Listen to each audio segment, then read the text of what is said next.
Hi everyone, thank you so much for joining me. I am Heather with Rose Hill Paper Cottage, and this is my design team project for Ruby and Pearl XO.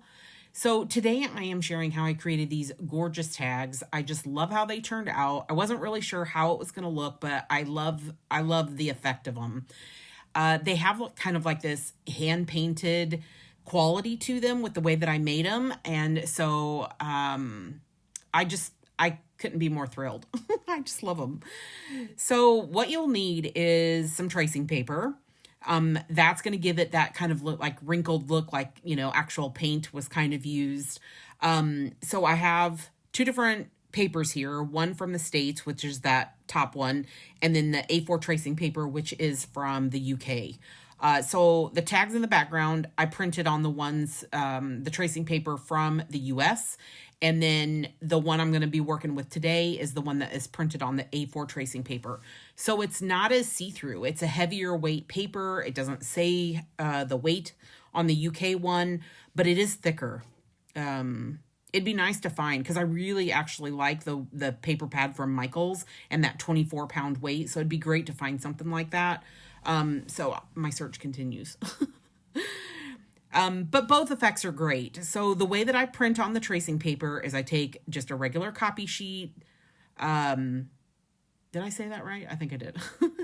And then I take this like athletic tape, or it's not athletic tape, it's first aid tape, and you can get it in the first aid aisle in the US. I have no idea if it's available in the UK. I brought this with me. But I basically tear off the length that I need, and then I cut it in half, and then I add it to the copy paper, so that then I can add the blank tracing paper to the top and then add the tape to it. Just make sure everything is adhered and, all the excess is trimmed off on the sides before you feed it through your printer. But I've never, ever had an issue, and it's always, it's always printed on the tracing paper without any kind of, weird issue.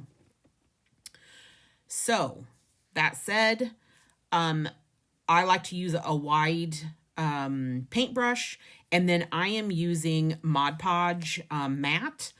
You could try other glues, go for it, but that's what I'm using today. And then I have some of my handmade paper, which I will use for the background. I love that torn look, and that just kind of aids in just giving it this whole, like, just, I don't know, beautiful quality to it. So it kind of like ripples the paper, the glue, once it wets that tracing paper. It just, I don't know, it just gives it that rippled effect, which kind of makes it look like it was hand painted. So it's super pretty. I absolutely love it. These are her pressed flowers kit. And so I did these on, it's basically the same method, but I did this on more of like a neutral colored paper. And I really love how that turned out too. I'm going to use that in a journal. And your paper will cockle, as that glue is drying and things like that. And that's normal, but it's easy just to kind of like bend it back out. It's very forgiving, this craft. So I use different colors on the background. And you could really kind of tell or see it through the thinner tracing paper. I don't think you can tell it as much on the tracing paper that I'm using today. But overall, you're still going to get a border around it. So you're still going to see the color. So I'm picking an image, and some of them I left like a little white border, and some I didn't. So you can see that this one's quite a large border, kind of almost like a Polaroid. And then some I took it off. It's beautiful either way. So you can do it however you want to. The tag that I just laid down there, I didn't leave any kind of border. And I don't believe I leave any kind of border on any of these as I work with them. But it's totally up to you. I mean, just based on the picture and what it looks like, and if it feels like, you want to do a border. But honestly, I think either way turned out beautiful. So the first one I'm going to kind of show in slow motion, like in real time, not slow motion, real time, is this image here. So I'm just cutting it out. You don't have to be perfect here. Again, this is a very forgiving craft. You don't have to worry about having everything straight, everything like that. Just cut off, any of the edges, that you don't want. Because it is going to kind of like ripple and wrinkle, and that's okay. That's the whole point of this.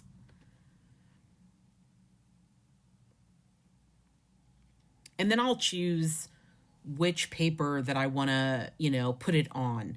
Now, if I would have printed this on the thinner one, more of that color of the paper would have come through. You could use white handmade paper. I just like the way that the edges look when it's torn. So any handmade paper will do. You don't even have to use a colored one, but it kind of plays into the actual photo and then obviously adds a little bit of an interesting border as opposed to just using a white or a cream, but they look just as nice too. So I'm kind of like leaning towards this pink, but then I won't go with that one. And the reason is because I want the blue in the dress to stand out. All of the ribbons I'm using are from Color Kissed Silks. They have their own website. They used to be on Etsy. I don't know if they still are, but you can always check. They're pretty much in every single one of my videos. I love their ribbons. They're very pretty. So I'm kind of still like, should I do the pink? But in the end, I really want that blue dress to really stand out. And when you have another strong color in there, your eye will be taken away from that actual dress. So a couple of different things. You can actually glue straight onto the paper, or you can glue straight onto the image on the back. I prefer to actually glue, directly to the paper, the handmade paper, as opposed to the tracing paper, but I'll show how I did both. And then deciding how much border that you want around it, which is kind of what I'm showing there. Some of the papers are smaller and some are wider, and just kind of determining, how much border you want, where you want your bow to be. It doesn't always have to be at the top. It could be at the side. It could be at the bottom. You can do it however you want. Most of them I put to the top. I think I put one off into the corner, which I think will end up being this one. But the side would be cute too.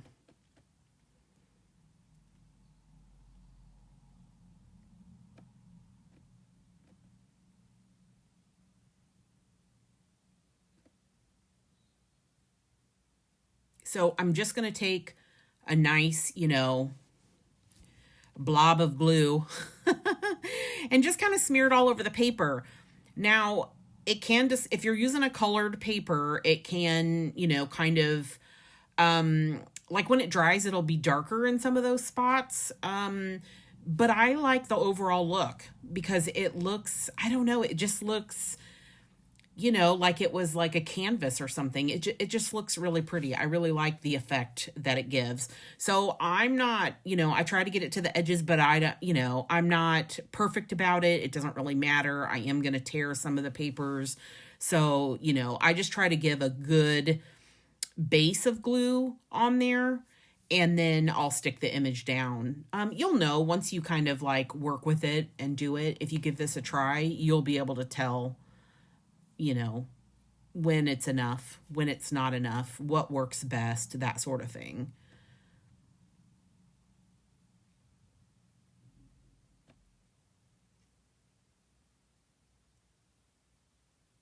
So then I'm just sticking it down. It's best to kind of like just get it on the first try. You can kind of like pull it up and redo it, but obviously it's a little bit more on the fragile end, the paper itself, and then the wrinkling. So, try to get it on the first go. If you can't, that's okay. And then I just kind of like smooth it out, and then just really try to get all of the edges in. Now you could honestly leave it as is, but the wetter the paper gets, the more wrinkles that there will be. So I'm just kind of like letting it dry a bit. I don't know. When I did this, I don't know that it really seemed to matter. Some was more wrinkled than others, and I just think it just depends on, the thickness of the handmade paper, like how much it absorbs of the glue, how much glue I put down, which is obviously just a guess. So just play around with it. I don't mind it whether it had more wrinkles or less wrinkles. It didn't matter to me. I thought they all turned out absolutely beautiful. So I really love that. And I'll show close-ups because I know I'm not very close right here, but I'll show more close-ups. Well, probably at the front of the video, and then there'll probably be some at the end. I don't know what I've done. I've done something, though, for you, okay? Here I left more of the border on that, and that turned out really beautiful. So like I said, I don't think you can go wrong with this. I think any of them are going to turn out beautiful. So I'm just going to add some glue on the top. Now, something I noticed with the thinner tracing paper, so the one from the US, which is the tags that are already done, I felt like it smeared a little bit more of the ink. But again, I didn't mind that. I try to do this, quite quickly. So this is in real time. This shows you exactly how long it takes me. But this thicker paper, maybe it's the quality of the tracing paper, I don't know, but it really didn't seem to bleed whatsoever. And honestly, I kind of liked it when it bled a little bit more because it kind of gave it more of that like actual painting kind of look. So maybe I should have spent more time, wetting it down. I don't know. But they still turned out good, so it doesn't really matter. So I've sped all this up to kind of show you. And I don't know which image it is, but I will show you how I actually glue on the back of the tracing paper first. There, like that one. So I just glue all around, but you can see it curls. It's a little bit messier, a little bit more finicky. But overall, it's fine. But again, I didn't have hardly any bleeding on this, and I kind of wished I would have had a little bit more bleeding on this. I used an inkjet printer, by the way, to print all of my images. So I don't know how a laser, printer would do. I have no clue. Just try it out. That's all I can say. Try it, I don't think I've ever glued tracing paper to handmade paper before. I don't know. I'm not actually sure. If I have done it, it's been a while. So I don't know. I just really like how it turned out. And again, I wasn't trying to be perfect, with either the glue or, just it's not that type of craft to be perfect. So what you're going to see as it's done, how the paper is going to cockle. And that's because it's gotten wet and as it dries. So that's totally normal. The wrinkling is going to start. And here you can see the image here. So you see the wrinkling that has occurred in it. And I don't know. I think it's a really pretty effect. And I actually think these are better looking in person than they actually are on video. So this one's really wet still. So that kind of shows you that shine. Once that shine kind of goes away and it's more of a matte type shine like this one, then you can kind of, touch it. And, I'll show you how I press out the wrinkles to just kind of like flatten them. So here I am, I'm using the back of my finger on this one. And if you look at this paper, you can see that around the edges, I didn't go all the way with the glue. So it dried like that with that darker, but I like that. But a lot of that's going to be torn off anyway. So I just use the back of my finger and I go over the image and it just kind of like flattens the wrinkles to make it look like that. I just think it's really pretty. And it gives it more of like a hand painted quality. So here's the tag that I am trying to decide where I want to put the ribbon. I really think the bow would look absolutely so adorable just on the side like that. I think that is so cute. But then I thought, I'm just going to try something in the corner. So I'll end up doing that instead. So I'm just showing you, though, you can't go wrong, really. I mean, every option's cute.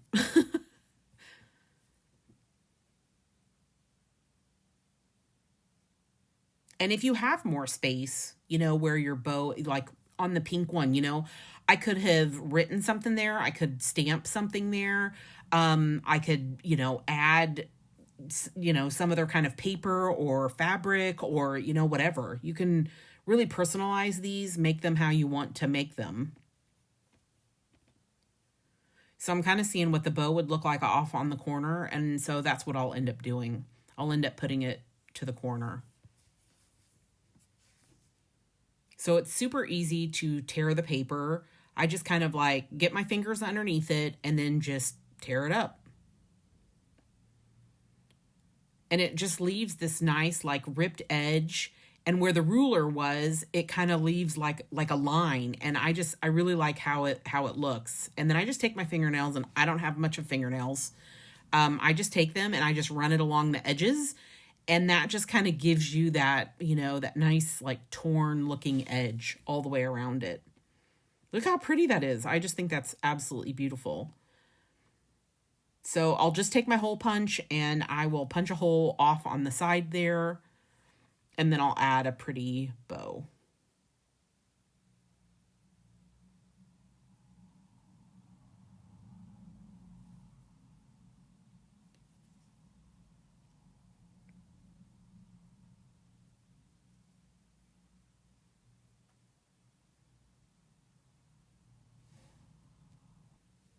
Again, this is in real time, so these are really quick and easy to make.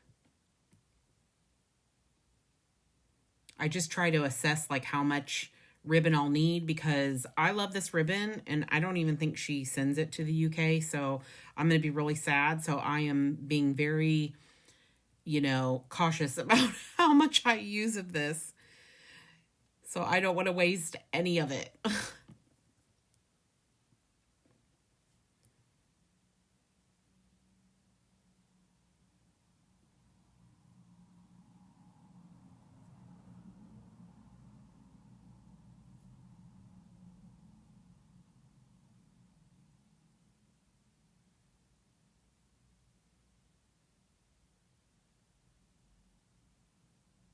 Isn't that cute? I think that just turned out so cute. So I've sped it up, and I'm just going to add all the different bows to all of the other different images.